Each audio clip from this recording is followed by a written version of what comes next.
Bismillahirrahmanirrahim.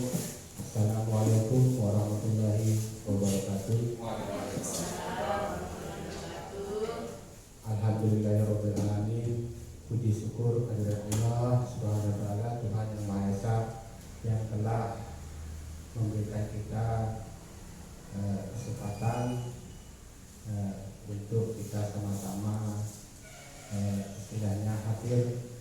Kalau saya pribadi sebenarnya ingin ini kita jadikan sebagai kegiatan diskusi, meskipun sebenarnya permintaannya adalah sosialisasi. Yang kedua, selawat dan salam hadirat junjungan alam Nabi besar Muhammad Sallallahu Alaihi Wasallam yang telah membimbing kita menuju ke alam yang terang benderang, menuju kita dari kebodohan menjadi manusia yang beriman dan bertakwa kepada Allah Subhanahu wa taala.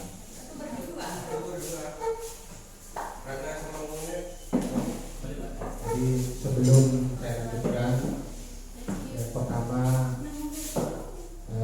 salam dari Bapak Kepala Sekolah yang seyogyanya hari ini hadir untuk membuka atau memulai kegiatan ini, tetapi karena beliau sedang kurang sehat, maka beliau mengizinkan saya untuk langsung memulai kegiatan ini.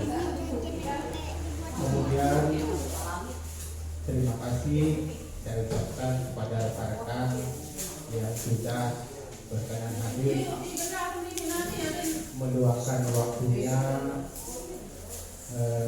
pada kegiatan hari ini, wabil khusus pada rekan-rekan saya yang di SCC. Kemudian sebenarnya topik atau materi ini sudah disampaikan oleh pendahulu saya, Ibu Meli Mandrayani, tetapi mudah-mudahan saya bisa memanfaatkan kegiatan ini menjadi bahasa yang lebih sederhana dan mudah diterima. Karena kalau saya sampaikan seperti apa yang tertuang atau teori, mungkin akan sifatnya terlalu mengulang sebenarnya.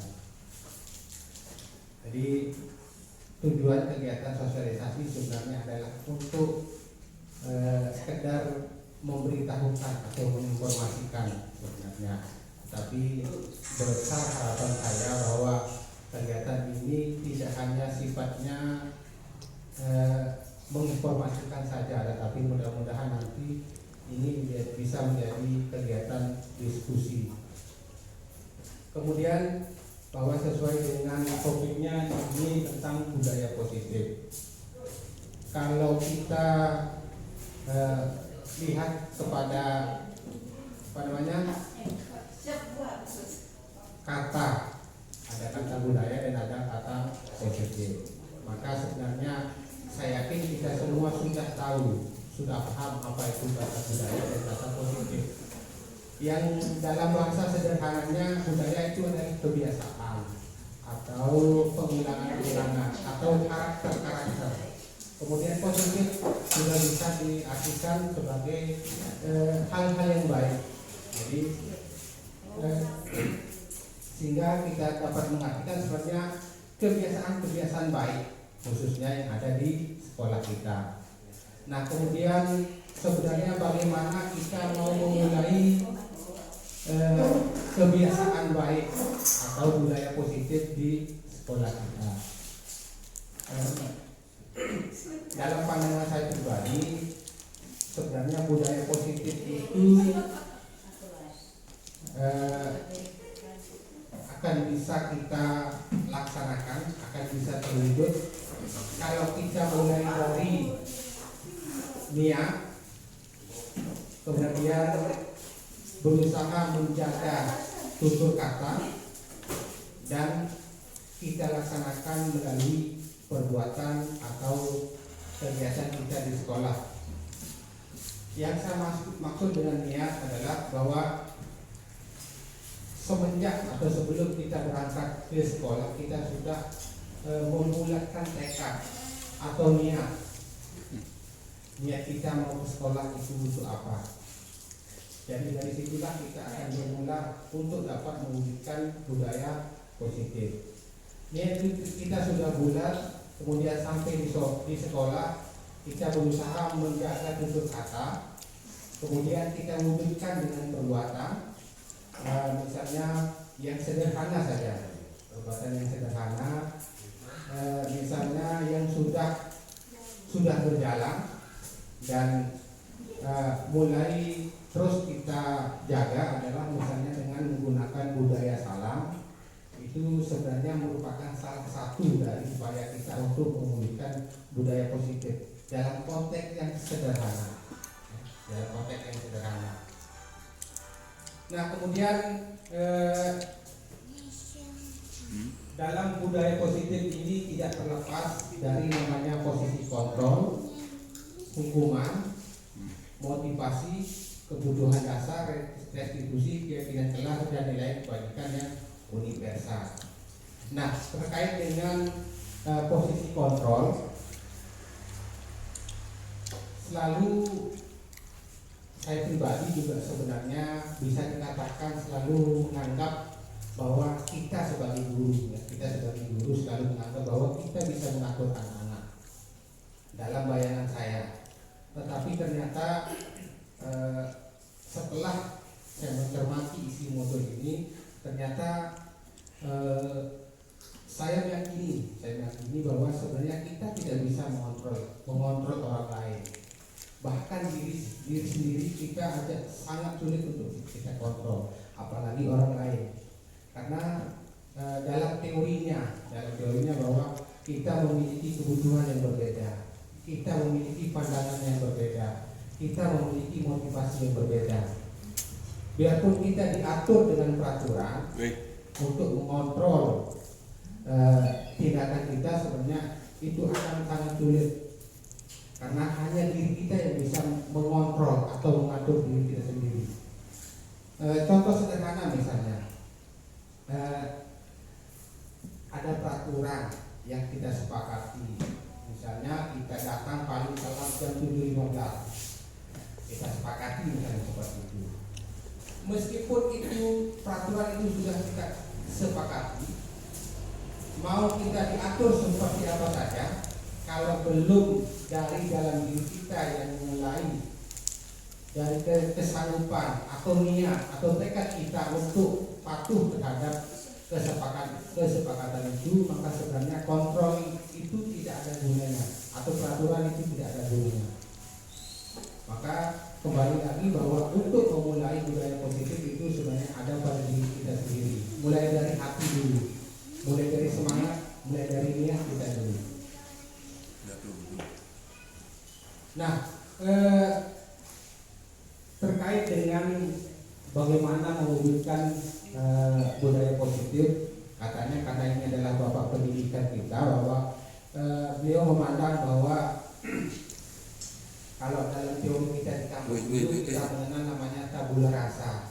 Insya Allah mungkin bapak ibu yang baru menyelesaikan studinya mungkin masih ingat apa itu tabula rasa. Jadi katanya kalau dalam tabula rasa kita itu ketika dilahirkan ibaratnya kertas kosong sehingga mau kita dicoret, mau nulis apa saja bisa. Sehingga kalau dikaitkan dengan manusia, begitu kita lahir, kita itu gampang dibentuk, gampang diatur-atur. Tetapi sebenarnya tidak, ya. Kita tidak, kalau kita kembali kepada posisi kontrol, sebenarnya kita itu sulit untuk dibentuk, ya.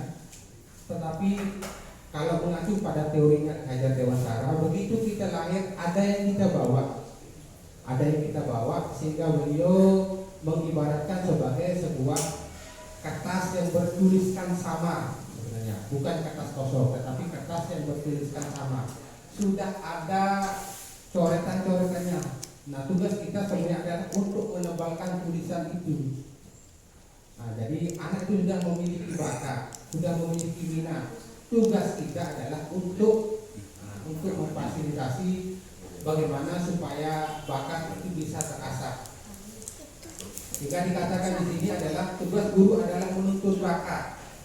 Kemudian kita juga sebagai seorang guru diibaratkan sebagai seorang petani yang sedang menanam benih. Jadi yang bisa kita lakukan hanya merawat. Kita tidak bisa merubah, kita tanam jagung kemudian mengharapkan tumbuh padi, tidak bisa. Tetapi jagung itulah yang akan kita rawat supaya begitu kita panen hasilnya memuaskan. Itulah tugas kita sebagai seorang guru. Ada anak murid kita sudah memiliki bakat, kalau bakatnya tidak kita asah, maka sebenarnya kalau kita kembali kepada pengibaratan kita sebagai seorang petani, mau benih unggul seunggul apapun yang kita tanam, kalau kita tidak rawat, kita tidak kasih pupuk, kita tidak kasih air yang cukup, maka bisa dikatakan kemungkinan besar hasilnya tidak akan memuaskan. Kemudian untuk membangun budaya positif, sekolah perlu menyediakan lingkungan yang positif, aman dan nyaman agar murid-murid mampu berpikir, bertindak dan mencipta dengan merdeka, mandiri dan bertanggung jawab. Jadi lingkungannya yang perlu dibentuk dulu, ya. Lingkungannya bagaimana supaya begitu masuk gerbang sekolah anak-anak sudah merasa aman, sudah merasa nyaman untuk mengikuti kegiatan pembelajaran atau pendidikan di sekolah. Jadi seperti saya sampaikan tadi bahwa kembali kepada teori kontrol, bahwa guru bisa mengontrol murid itu cuma ilusi, ya. Mau kita marahi, mau kita atur seperti apa saja, tetap kontrol itu tidak akan efektif. Kemudian ini yang sebenarnya mendidik dalam hati, ya, bahwa kritik dan membuat orang merasa bersalah dapat menguatkan karakter, ya. Jadi sebenarnya kritik itu tidak baik. Kritik itu tidak baik. Dalam artian kalau orang yang dikritik itu tidak bisa beralibi, maka dia akan merasa rendah. Kita kritik, tetapi orang yang kita kritik itu tidak bisa menjawab kritik kita, itu sebenarnya dampaknya negatif. Kenapa negatif? Maka dia akan takut lagi untuk berekspresi atau untuk berbicara, untuk berpendapat, karena begitu berbicara kita kritik, kemudian dia tidak bisa menjawab kritik.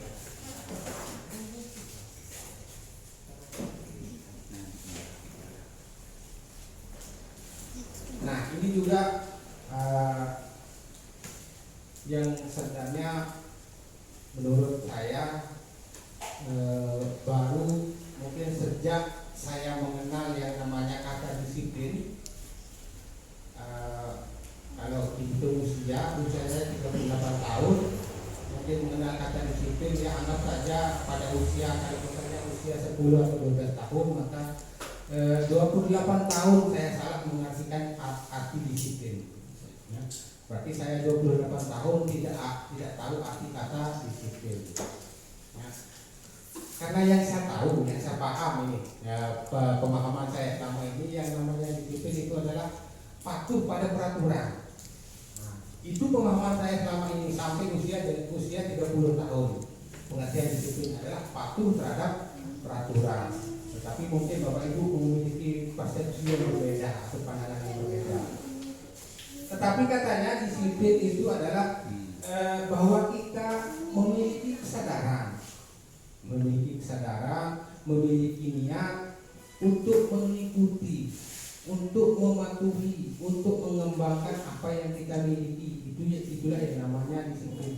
Tidak sering kita dengar kata disiplin ilmu. Nah, disiplin ilmu, maka kalau kita kembali kepada kata disiplin ilmu, maka kita sedang mengikuti aturan ilmu.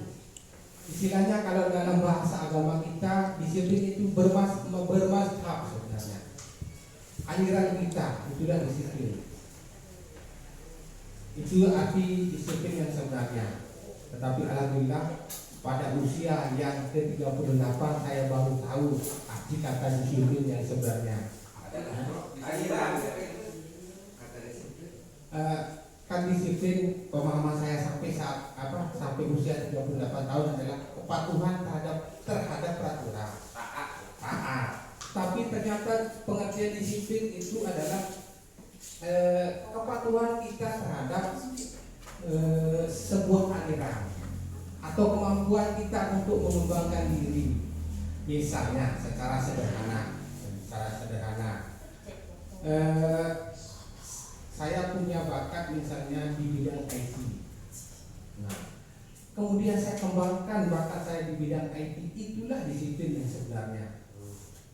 Karena saya berusaha untuk mengembangkan aliran saya adalah aliran IT. Itulah yang saya ikuti. Nah, itu disiplin. Kalau aliran kita misalnya kebetulan berbakat bidang ngaji, kemudian itu kita kembangkan, maka kita itu sedang disiplin sebenarnya. Disiplin untuk mengembangkan bakat kita. Makanya ini disiplin ini selalu ditekankan di sekolah. Kenapa? Karena anak memiliki berbagai bakatnya itu yang kita disiplinkan supaya berkembang. Bukan tindakannya untuk patuh pada peraturan, tetapi kemauannya, keinginannya untuk berkembang. Itulah yang kita disiplinkan. Nah sekarang sehingga saya sangat berharap khususnya kepada rekan-rekan saya yang di untuk bagaimana kita memperbanyak kegiatan yang sifatnya positif sehingga bisa terwujud budaya positif melalui disiplin positif, melalui kegiatan-kegiatan yang dapat menumbuhkan minat, bakat dan potensi anak. Sehingga kalau anak-anak sudah senang, tersalurkan minatnya, tersalurkan bakatnya, insya Allah dia akan senang untuk masuk sekolah. Terciptalah hubungan yang positif. Kalau dia sudah senang untuk bersekolah, untuk belajar, insya Allah kita gampang untuk mengembangkan lagi apa yang program yang akan kita kembangkan, insya Allah akan diterima oleh anak-anak. Tetapi kalau kita masih memperbanyak menggunakan bahasa perintah, bahasa mewajibkan, kembali lagi kepada teori kontrol, susah. Karena memang dia tidak mau dikontrol. Jadi itu kita coba untuk memperbanyak kegiatan yang dapat mengoptimalkan bakat, minat dan potensi anak-anak. Sehingga pokoknya kata kuncinya adalah dia senang bersekolah dulu. Kalau sudah senang bersekolah, maka kegiatan yang lain insya Allah akan berjalan dengan sendirinya. Tapi alhamdulillah yang saya rasakan ini sebenarnya kita sudah memiliki kemajuan atau progres. Kenapa saya sebut sebagai kemajuan atau progres? Kalau dulu mungkin sangat banyak anak yang istilahnya bolos sekolah, alpal. Kalau sekarang mungkin sudah sangat tidak terlalu banyak, tidak signifikan anak-anak yang alpal. Kemudian dulu awal-awal saya kesini hampir mungkin setiap minggu ada perkelahian antar anak. Sekarang mungkin kalau sebulan belum tentu terjadi sekali. Berarti ada kemajuan atau ada progres dari lingkungan yang positif di sekolah kita.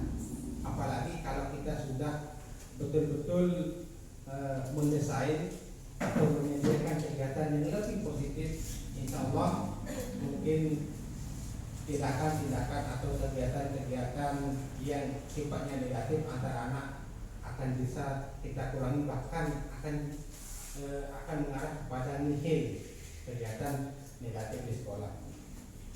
Kemudian ada teori lagi bahwa apapun itu tindakan kita di sekolah akan selalu dipengaruhi oleh kebutuhan dasar kita sebagai manusia.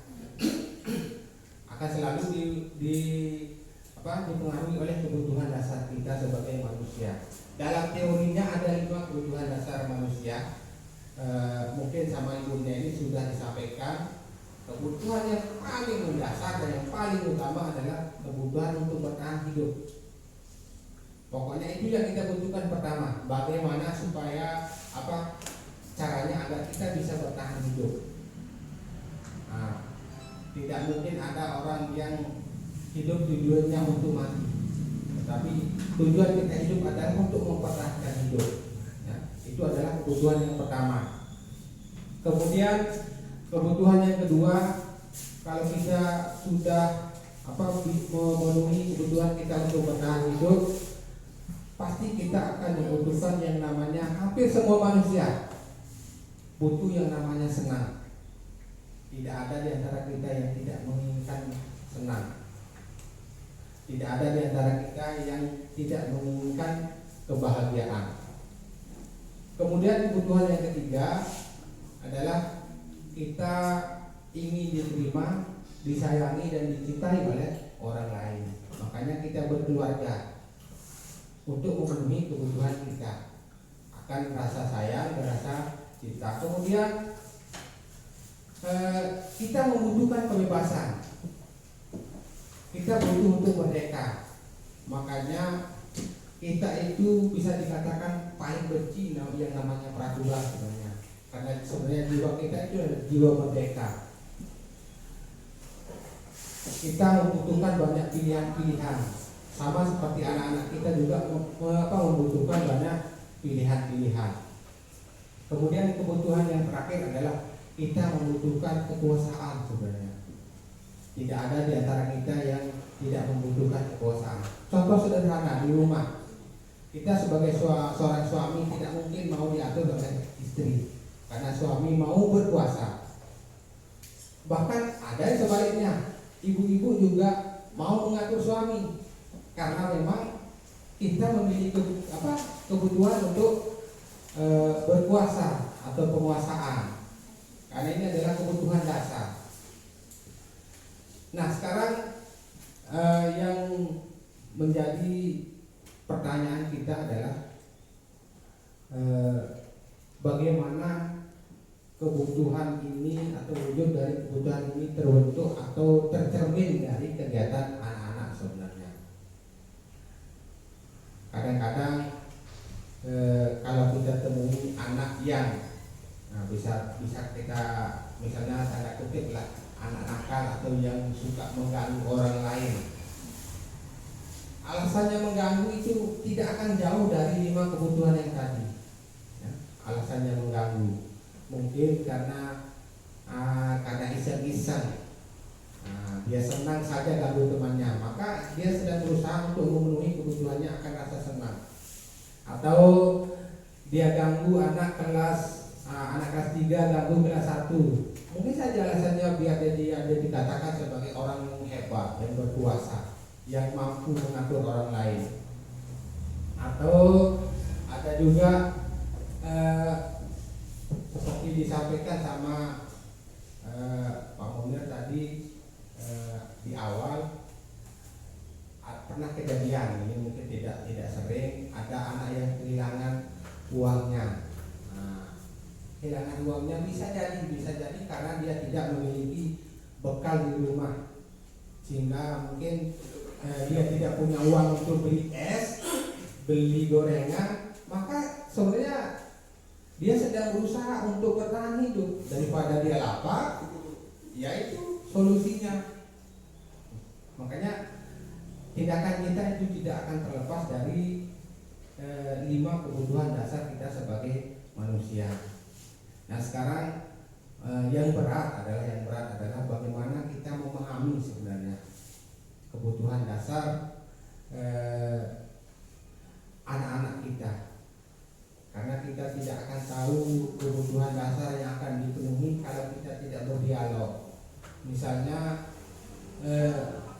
anggap saja yang suka kejadiannya Pak Munir itu terjawab, misalnya ada anaknya, kita tahu orangnya, kita tidak tahu apa alasannya kalau kita tidak tanya dulu kenapa uangnya diambil. Mungkin saja karena bukan karena dia mau pakai beli es, tetapi karena dia mau merasa bahwa oh saya hebat, punya kesempatan untuk masuk ke ruangan kelas 3. Berarti dia kebutuhannya adalah mau dikatakan hebat, atau dia mau diakui bahwa dia adalah orang yang bisa berkuasa, orang yang mampu. Maka kebutuhan dasar yang akan dia penuhi adalah kebutuhan untuk berkuasa, tergantung dari jawaban anak-anak tersebut. Kalau dia mau dikatakan berkuasa, kasih kesempatan untuk jadi ketua kelas. Maka dia diakui bahwa dia orang yang berkuasa. Contoh sederhana, ini adalah contoh sederhana saja. Kemudian saya kembali kepada teori motivasi. Mungkin ini juga sudah disampaikan terdahulu oleh Ibu Nelly, tapi tidak apa-apa, mungkin saya ulang sedikit bahwa motivasi, katanya dalam teori motivasi itu ada 3 hal yang melandasi tindakan kita. Anggap saja tindakan kita sebagai seorang guru lah, datang ke sekolah. Yang pertama adalah untuk menghindari hukuman. Yang kedua untuk mendapatkan imbalan atau pujian. Yang ketiga adalah untuk menghargai diri sendiri. Yang sederhana. Kalau kita datang jam 7, bagus datang jam 7. Alhamdulillah, bagus. Tetapi kalau tujuan kita datang jam 7 itu hanya untuk patuh pada peraturan, sebenarnya itu juga tidak bagus. Karena kita masih ditekan, masih dalam kondisi terpaksa, di bawah tekanan. Termasuk kalau saya datang jam 7.30, karena ada kasus ini di sekolah lain, dia datang jam 7.30, gerbang sudah dikunci, balik kanan. Seperti itu ya. Jadi maka tujuannya dia datang jam 7 adalah untuk menghindari hukuman sebenarnya. Bukan karena yang saya katakan di awal tadi, bulatkan tekad, semangat untuk mengabdi. Bukan itu landasannya dia datang jam 7. Kemudian untuk mendapatkan imbalan atau penghargaan atau reward. Mungkin dia selalu datang jam 7 karena setiap dalam rapat selalu disebut namanya. Coba dicontoh misalnya Pak Admin selalu datang jam 7.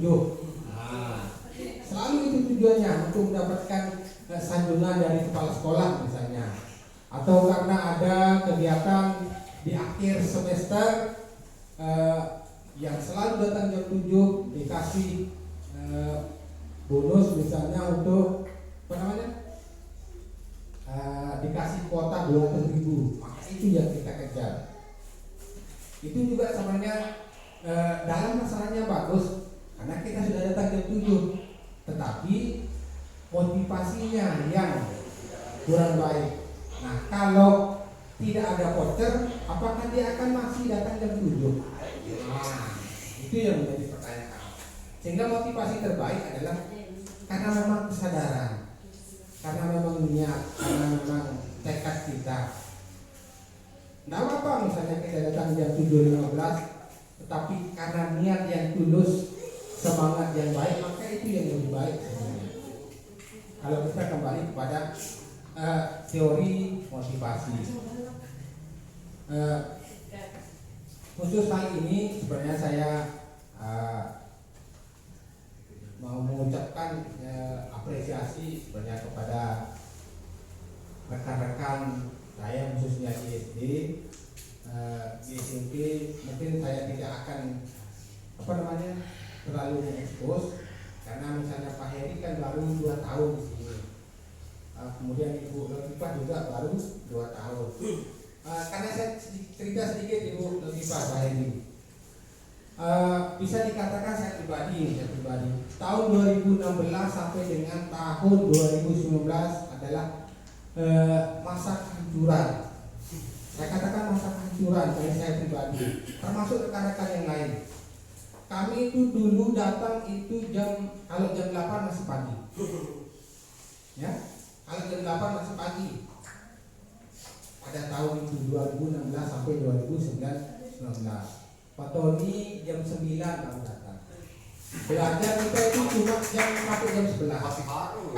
Oh masih cepat katanya. Kita belajar sampai jam 11. Ada jam 11 biar bermain anak. Nanti bel lagi masuk jam 12 kurang 10 masuk untuk berdoa pula.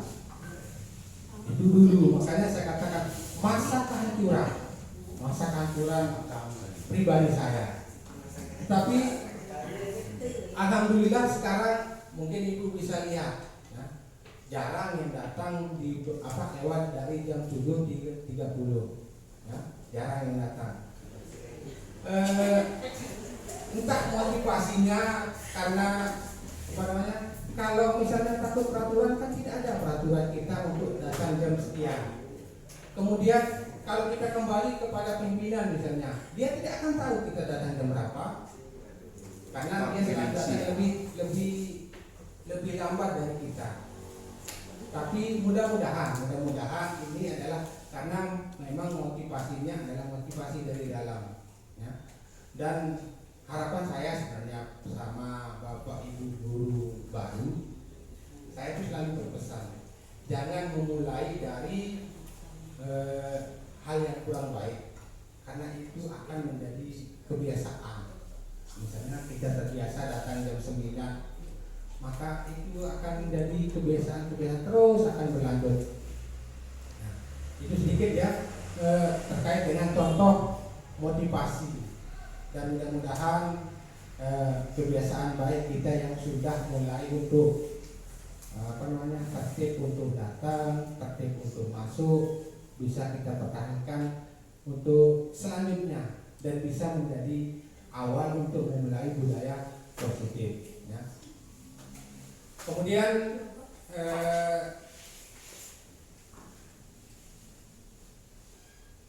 saya lebih cenderung hal-hal yang yang sifatnya betul-betul bisa kita laksanakan, ya.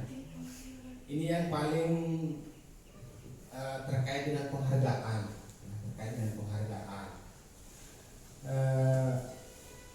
ini sebenarnya akan menjadi polemik yang sangat-sangat tidak bisa diterima masalah penghargaan ini, ya. Kenapa saya katakan sulit untuk diterima? Penghargaan ini adalah merupakan kebiasaan kita khususnya di sekolah. Penghargaan yang paling selalu menjadi kebiasaan dan tradisi kita adalah tradisi ranking sebenarnya. Itu sejak kapan dimulainya kita tidak tahu. Selalu kita memiliki ranking. Dan sampai saat ini masih diterapkan. Tetapi kalau dalam teorinya bahkan yang kurikulum Merdeka ini yang paling dilarang itu adalah ranking sebenarnya dalam teorinya. Tetapi khusus kami di SD memang sudah 4 tahun kami meninggalkan ranking. Sudah 4 tahun kami meninggalkan ranking. Kemarin hari Sabtu saya tawarkan lagi sama Pak Tony, Pak Munir, Pak Kastaman Hadi, Pak Ketua, kita mau mulai ranking. Ternyata jawabannya tidak mau lagi kembali pada sistem ranking. Mungkin kenapa tidak mau sistem ranking? Mungkin bisa dijelaskan, mungkin 1-2 kalimat sama Pak Tony boleh. Silakan Pak Tony.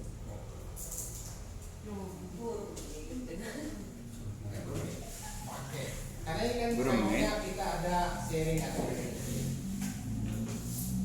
Bismillahirrahmanirrahim. Assalamualaikum warahmatullahi wabarakatuh. Terima kasih kesempatannya yang telah diberikan oleh Pak Ite. Boleh sambil bercerita, ya. Saya sebuah teori bahwa rankingan atau memberikan peringkat kepada anak didik setelah pembagian, pada saat pembagian raport itu adalah bentuk sebuah hukuman.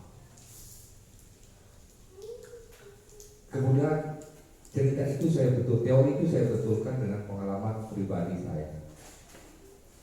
Dulu sekali 4 tahun yang lalu saya adalah orang yang paling menentang kebijakan Pak Idris untuk meniadakan sistem ranking. Dengan alasan budaya itu sudah ada sejak saya mengenal sistem sekolah, bahwa saya selalu melihat setiap pembagian rapor ada rankingan, dikasih hadiah. Dan setelah saya mengalami proses itu, setelah tiadanya ranking itu, saya melihat perkembangan peserta didik yang dimana dulu pada saat sistem adanya rankingan itu, yang menonjol, yang mau angkat tangan hanya mereka-mereka yang selalu mendapat juara 1, juara 2, juara 3, dan yang lainnya hanya akan melihat partisipasi yang 3 itu saja. Kalau misalnya seorang guru atau saya sebagai pribadi menanyakan suatu soal misalnya, di antara yang 3 yang dapat juara 1, juara 2, juara 3 itu tidak ada yang angkat tangan, maka mereka berbisik, nih doang juara sedikit masih tahu, apalagi kamu unik indah. Jadi itu adalah salah satu bentuk negatif dari sistem rankingan itu. Nah, setelah ditiadakannya sistem ranking itu, maka saya melihat mereka tanpa ada rasa ketimpangan di dalam nilai mereka, di dalam intelijensi kemampuan akademik mereka, mereka selalu ingin menonjolkan diri mereka masing-masing tanpa ada rasa canggung di antara mereka. Mungkin itu pengalaman pribadi yang dapat saya sampaikan Pak Idre, bahwa sistem ranking ini memang betul sebagai sebuah penghukuman kepada anak-anak didik kita, dan kalau bisa kita pertahankan supaya sistem ranking ini kita tiadakan. Terima kasih. Terima kasih atas semacam cerita dari Pak Tony. Kemudian saya juga punya pengalaman atau cerita masalah sistem ranking. Saya jadi guru mulai tahun 2007, sekarang tahun 2023, tapi sekitar 15 tahun saya jadi guru. Selama 16 tahun saya jadi guru, yang saya cermati, yang paling saya ingat adalah ketika ulangan semester pertama.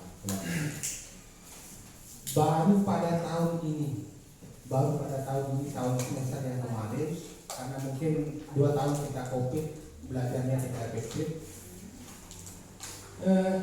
Baru pertama kali saya ditantang oleh anak. Tantangannya apa? Pak, ulangan kita hari ini bukunya dikumpulkan. Itu tantangan dari anak-anak, bukan saya yang minta. Dulu zamannya kita, maksudnya termasuk zamannya saya, buku dikumpulkan, kita buat contekan di rumah. Ya, pakai kertas panjang, nulis di paha, nulis di mana saja, contekan. Apa tujuannya kita buat contekan? Mudah-mudahan saya masuk 10 besar, kalaupun tidak dapat ranking 1. Itu pengalaman pertama. Makanya kemudian pengalaman saya diikuti dulu ulangan semester ini, karena diikuti kan banyak rekan-rekan guru yang anaknya di sekolah A, sekolah B, sekolah C dan seterusnya. Saya pernah menjumpai ada seorang anak di 6 mata pelajaran dia nilainya 100 semua.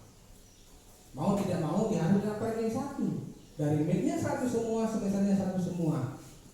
Kemudian tugasnya bagus karena bapaknya, ibunya guru. Kenapa dia bisa dapat 100 semua? Ternyata karena kan kita buat soalnya silang. soalnya dijebol, kan kita saling silang soal, diambil ya soalnya, dikasih anaknya, jawabannya dihafal saja, dapat 100. Tujuannya apa? Biar dapat rating 1. Itu adalah pengalaman buruk dari sistem ranking. Kemudian kemarin setelah pembagian rapor juga, karena sekarang kan masih hujan. Nah, begitu terima raportnya, silakan lihat dulu sebentar, nanti lagi dibuka di rumah. Takutnya hujan, basah. Tapi ternyata tidak langsung pulang. Di teras kelas 6 itu memanjang di rapor. Bahkan seorang Tiara Rizky Aditya yang lihat, mohon maaf ya, saya pakai kata negatif di sini, yang kemampuannya bisa dikatakan adalah anak yang bodoh, mau membuka raportnya. Dia tidak takut dilihat raportnya. Padahal zamannya kita dulu, anak yang paling belakang mau sampai mati kita mau lihat raportnya tidak mungkin. Sampai sobek kita rebut raportnya, dia tidak mungkin kasih. Kenapa? Karena takut dilihat rankingnya, ranking 35 misalnya. Itu pengalaman kita dulu. Tapi ternyata kelas 6 kemarin dia saling bongkar, saling lihat, dibolak-balik semua raportnya. Karena mereka tidak memiliki beban. Kemudian pengalaman terakhir kemarin hari Rabu saya mau coba pembelajaran berdiferensiasi. Katanya diferensiasi itu adalah ada perbedaan. Saya coba diferensiasinya adalah berdasarkan kemampuan. Karena saya yakin semua kita di kelas ada anak yang kemampuannya di bawah, ada anak yang kemampuannya sedang, ada anak yang kemampuannya tinggi. Begitu anak saya suruh, kamu duduk di situ, kelompok situ, karena memang sudah ada nama listnya, anak yang di bawah, anak yang sedang, dan anak yang tinggi kemampuannya, sudah ada listnya. Saya atur kelompoknya, saya suruh tinggal duduk masuk-masuk kelompok. Apa yang terjadi? Ternyata terbalik dengan pengalaman saya dulu.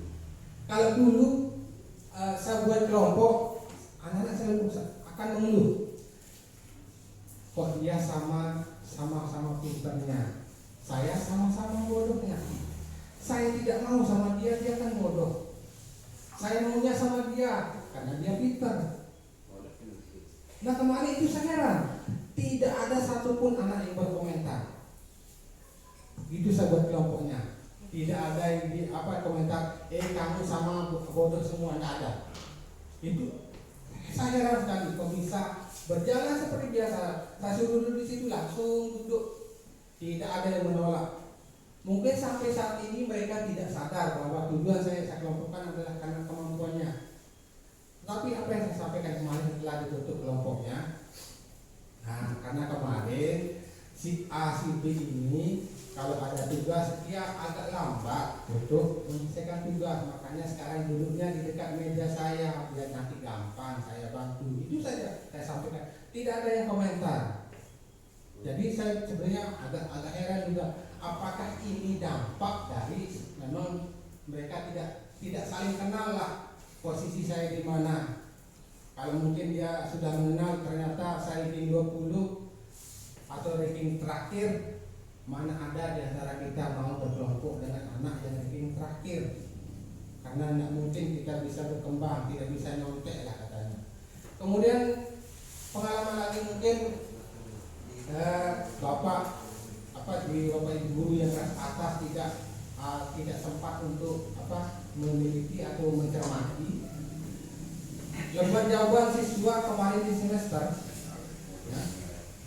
Di semester itu lembar jawaban siswa bersih dari apa? Bersih dari coretan, bersih dari titik, bersih dari perbaikan. Jadi kalau memang dia jawab sudah dulu soal nomor 1 itu berapa kali dia dapat perbaikan? Nah, kenapa dia dapat perbaikan? Karena dia selendong kanan, nyontek kanan, dia A, ganti lagi ke A. Nanti jalan lagi situ lihat B, ganti lagi ke B. Karena dia tidak percaya diri. Tetapi ternyata kemarin betul-betul bersih. Sekali dijawab tidak ada lagi yang diulang jawabannya. Mungkin kalau kita sama nanti cermati jawaban siswa, mungkin akan menemukan hal yang sama. Tapi itu yang sama. Tidak ada memang tidak dikatakan 100% bersih. Karena berubah pikiran pasti ada, misalnya satu anak perbaikannya 1 atau maksimal 2. Kalau dibandingkan dulu rata-rata ya, pasti banyak yang dicoret-coret ganti lagi. Tapi kemarin itu ternyata bersih. Tapi mungkin ini adalah salah satu dampak dari itu, mungkin penyediaan sistem ranking. Kemudian terkait sistem ranking ini masih banyak digunakan hampir semua sekolah. Di Kecamatan Kudus aja hampir semua sekolah, jangankan di Kecamatan Kudus, bahkan di Lombok Tengah masih banyak menggunakan sistem ranking. Meskipun sudah ada beberapa sekolah yang memang sudah meninggalkan. Di SD 1 Kute kemarin saya ngobrol sama gurunya yang untuk kurikulum merdekanya dia sudah tidak pakai. Kelas 1 4 dia tidak pakai sistem ranking. Kalau yang K13-nya dia masih pakai. SD 2 masih pakai full sistem ranking.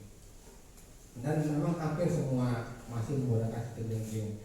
Kemudian saya sempat juga sebenarnya ini ngobrol-ngobrol sama hukum masalah sistem ranking ini. Kemudian mudah-mudahan ini bisa memberi angin segar atau dampak yang positif terhadap perbaikan pendidikan.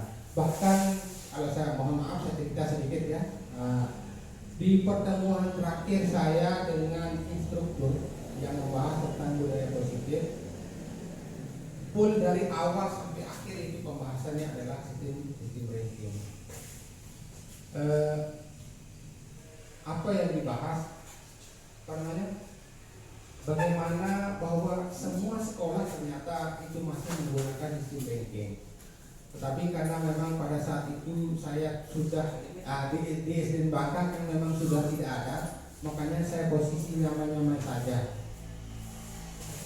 Kalau di pendidikan guru penggerak bisa dikatakan jangankan ranking, penghargaan itu sebenarnya kalau ada instruktur saya dia langsung mengatakan itu haram.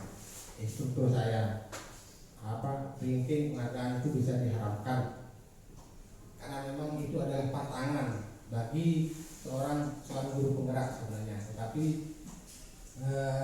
ada juga yang melonggarkan. Contoh yang melonggarkan. Makanya saya misalnya ada seorang fasilitator mengiyakan sistem ranking. Ada seorang fasilitator guru penggerak ini mengiyakan, membolehkan, bahkan menyuruh untuk menggunakan sistem ranking.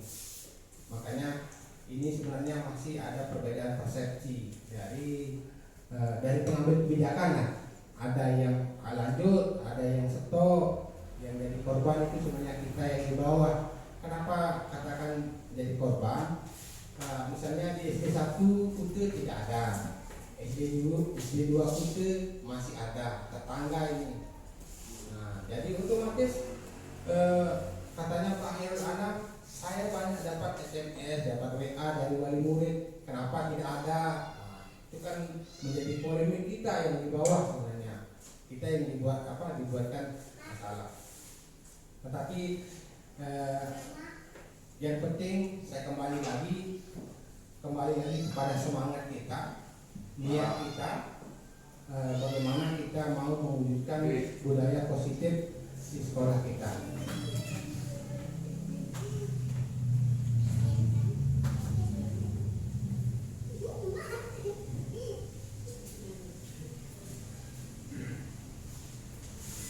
Kemudian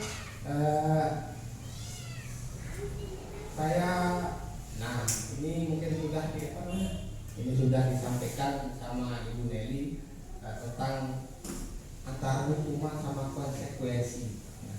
mungkin ini sudah juga sebenarnya dibahas kemarin. Sebenarnya ada beda antara hukuman dengan konsekuensi. Ada beda antara hukuman dengan konsekuensi. Awalnya saya anggap sama antara hukuman dengan konsekuensi. Ternyata ada beda. Di mana perbedaannya?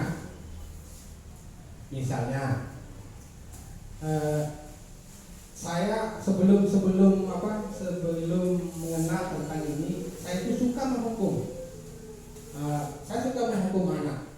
Yang paling saya suka hukum adalah anak yang tidak pakai sepatu, anak yang tidak masukkan baju.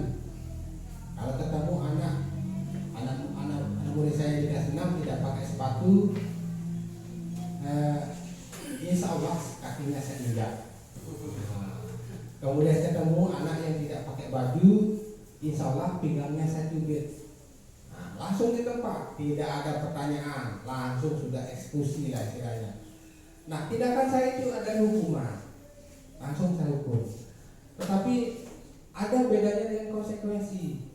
Meskipun konsekuensi itu ada unsur hukumannya. Nah, di mana perbedaannya? Kalau konsekuensi harus kita sepakat dulu sama anak.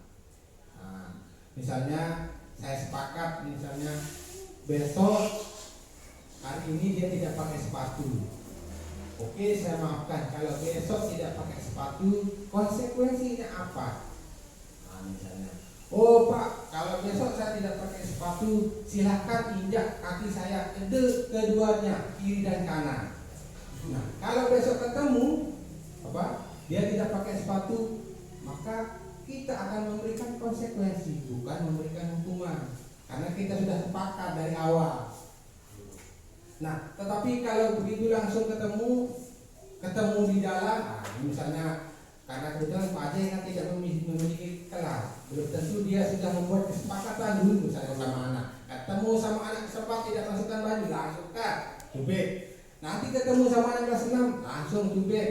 Itu hukuman, karena belum ada kesepakatan. Misalnya hari ini ketemu sama anak kelas 4, oh ingat besok ya, kalau tidak masukkan baju saya cubit. Oh siap. Maka kalau ketemu besok, maka itu menjadi konsekuensi sebenarnya, bukan lagi hukuman namanya. Di situ perbedaan sederhananya. Kemudian konsekuensi akan selalu ada kaitan dengan kesalahan. Itu konsekuensi yang baik. Misalnya konsekuensi yang baik, kita temukan anak yang buang sampah sembarangan. Konsekuensi yang baik itu adalah suruh dia pungut, taruh di bak sampah. Tetapi kalau kita langsung hukuman, taruh sampai pok, kita memberikan hukuman dulu. Ya. Jadi konsekuensi yang baik itu selalu ada hubungannya dengan kesalahannya. Buang sampah sembarang tempat, konsekuensinya adalah sampahnya pindahkan ke bak sampah. Atau mungkin sekarang sudah jarang terjadi. Anak memecahkan kaca. Konsekuensinya pecahan kacanya, misalnya dia harus membantu kita untuk membersihkan. Itu namanya konsekuensi. Tetapi kalau kita temukan anak memecahkan kaca, langsung kasih tepelen, itu hukuman namanya. Tapi kalau dia ikut membersihkan sama kita sampai selesai, itu konsekuensi. Ada kaitannya kesalahan dengan akibat dari perbuatannya. Kemudian yang terakhir mungkin biar kita tidak terlalu lama, kaitannya ini dengan peran kita sebagai seorang guru, posisi kita yang kita ambil. Ada katanya penghukum, pembuat rasa bersalah, teman, pemantau dan manajer. Nah, saya pribadi saya tidak akan mengatakan bapak itu jangan. Saya pribadi masih kadang-kadang, tapi tidak sih, kadang-kadang masih seorang penghukum. Ya. masih sebagai seorang penghukum. Misalnya seperti tadi, anak tidak pakai sepatu langsung injak kakinya, tapi saya adalah seorang penghukum. Kemudian anak tidak mengerjakan PR, langsung suruh lari keliling lapangan, tapi saya adalah penghukum. Anak tidak kerjakan tugas, oh kamu tidak boleh masuk pada jam pertama karena belum mengerjakan PR, itu adalah seorang penghukum. Tetapi ada lagi namanya pembuat rasa bersalah. Ini termasuk saya, bahkan yang paling sering itu ibu-ibu di rumah yang paling sering, sebagai pembuat rasa bersalah. Dan ini sebenarnya dalam bahasa Sasak mungkin paling mengiru pembuat rasa bersalah, paling nyakitkan perasaan. Contoh, kelah kaca, enggak ada kaca, masih terlihat. Apalagi gagal pula, selalu diulang-ulang. Timuk bak udah aja kaca masih ini tahu-tahu. Itu kalimat pembuat rasa bersalah. Wan tak iya lalu pun kanak sia, wan tak iya baik kanak sia. Bila ada anggaran meganu, itu pembuat rasa bersalah. Itu pembuat rasa bersalah.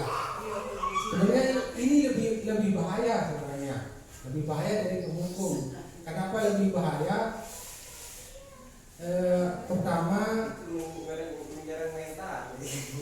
karena langsung komentar perasaan akan selalu menjadi langsung komentar yang paling menyakitkan sebenarnya yang kalau kita menyerang komentar. Tapi mudah-mudahan kita bisa meninggalkan, tapi memang tidak bisa istilahnya seperti membalikkan telapak tangan untuk mengubah posisi yang kita ambil. Kemudian ada lagi namanya posisi teman. Alhamdulillah sudah banyak kita yang bisa menjadi posisi teman. Contohnya Pak Aceh, alhamdulillah dia punya banyak teman, baik itu di kelas 4, 5, 6. Dia punya banyak geng-geng katanya sama anak. Tiba-tiba hari kemarin dia dibawakan kelapa karena dia sudah berteman. Seperti itulah. Jadi anak itu merasa dekat dengan kita. Itu kalau kita mengambil posisi sebagai seorang teman. Tetapi ada bahayanya. Posisi teman ini membuat anak seolah-olah merasa ada yang melindungi. Misalnya begitu hari itu tidak ada Pak Aceh, saya mau minta bantuan sama siapa hari ini? Langsung itu dia memiliki ketergantungan. Misalnya seperti yang ditunjukkan sama Tompe, dia akan dekat sama satu gitu karena dia itu adalah teman sejatinya. Selalu dia yang menerima dengan baik. Kalau tidak masuk temannya pasti dia dicari. Anak mana bapak ini, bapak selalu itu. Itu bahayanya, akan ada ketergantungan kalau kita mengambil posisi sebagai seorang teman. Nah kalau pemantau ini sudah tingkat yang lebih baik. Sebenarnya ini berangkat dari posisi teman, dan di sini teman tetapi selalu ada diskusi yang terjadi. Contoh sederhana kalau kita menjadi seorang pemantau, misalnya kalau dia terlambat mengerjakan tugas, misalnya seperti bahkan hampir semua mungkin pernah kita coba terutama jam terakhir. Nah, jam terakhir. Pokoknya kalau belum selesai nanti sebelum apa? Misalnya kita kasih soal. Nanti yang selesai boleh langsung pulang. Kemudian yang lainnya harus selesai dulu baru pulang. Nah, di sini kita ngambil posisi pemantau. Mau selesainya sampai jam 1, kita tunggu sampai selesai jam 1. Maka sebenarnya di situ kita mengambil posisi pemantau. Tetapi harus sepakat dulu dari awal. Siswanya harus sepakat, jangan langsung tiba-tiba dek abe mulik, bapak ini wajari dek abe mulik. Nah, itu salah.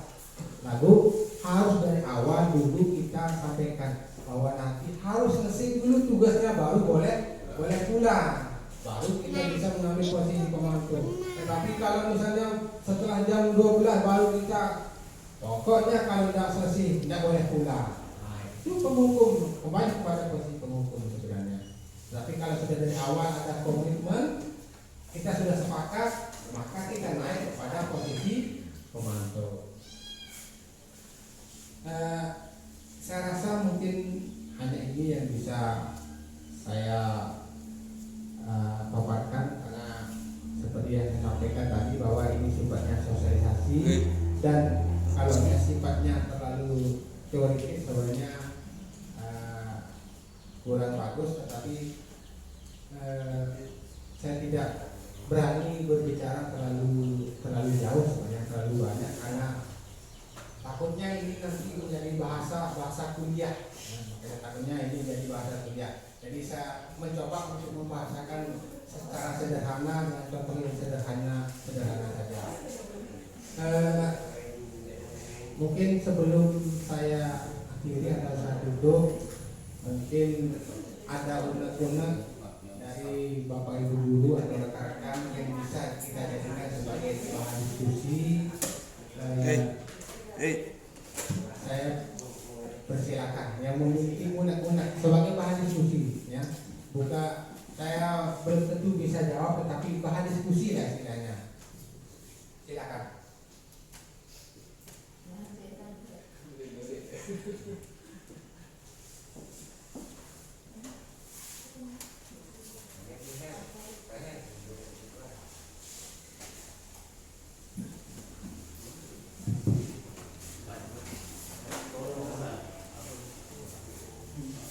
Baiklah, kalau memang tidak ada, saya akhiri saja. Sekali lagi terima kasih atas kesempatan, atas waktunya untuk menghadiri kegiatannya ini. Kemudian saya mohon maaf apabila ada kata-kata yang tidak pantas atau tidak berkenan. Kemudian apa yang salah, apa yang tidak baik itu asalnya dari saya. Kemudian apa yang baik yang bisa diterima sama Bapak Ibu itu asalnya dari pemilik ilmu itu sendiri. Sekian. Assalamualaikum warahmatullahi wabarakatuh. Waalaikumsalam.